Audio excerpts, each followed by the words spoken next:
Okay, so I kind of don't feel like typing this out, so hopefully I'm going to do this in one take, no script. Um, so this is an explanation of a TI document that I had found and through my own research. So I drew a graph. You have current here and you have time in seconds here.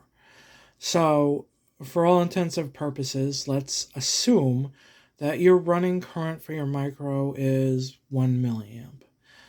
And let's also assume that you looked up in the datasheet or you measured that your sleep current is 50 microamps.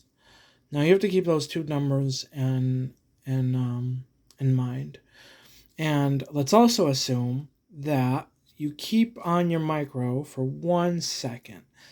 Yes, it's kind of a long period if you think about it. I mean, even if you run your ADC at max, it's really not going to be on for maybe more than 3 milliseconds, if that, maybe more. So this 1 second is kind of a long period and actually could be reduced. But for explanation purposes, I've intentionally drawn it that way. Now let's also assume that your total measuring time before your next cycle is 10 seconds. Or, yeah, 10 seconds total. So, really, your micro is going to be sleeping for 9 seconds. It's going to be awake for 1. Your total time is going to be 10 seconds. So now you have to figure out what your duty cycles are.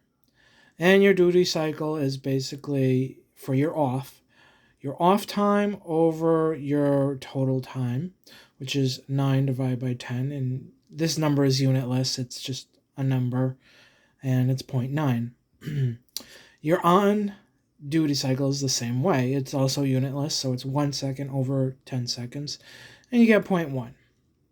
So now you have to figure out how much current it consumes during those periods. So you take your 0.9, again, unitless, times it by 50 microamps, and you get 45 microamps. And someone should double check that number. Actually, no, that does seem realistic because it's close to 1, so that makes sense. And you do the same thing for your on current. Your on current or your on time duty cycle times your 1 milliamp, and you get 100 microamps.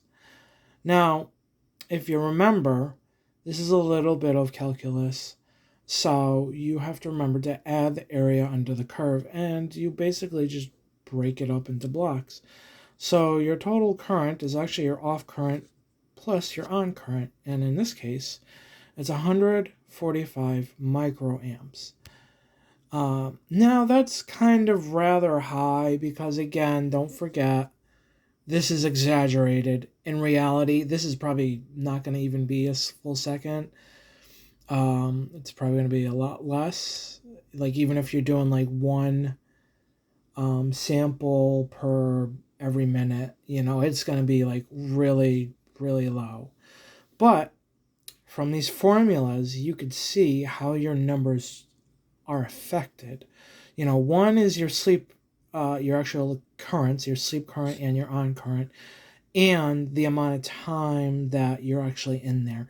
Now, it's universally agreed that during that on time, you want your CPU to be clocked as fast as possible so it doesn't spend a lot of time. But again, the caveat is if you're doing other things, like you're writing to an EEPROM, or you're sending data, you kind of have to look and see via an oscilloscope how much time your microcontroller actually takes.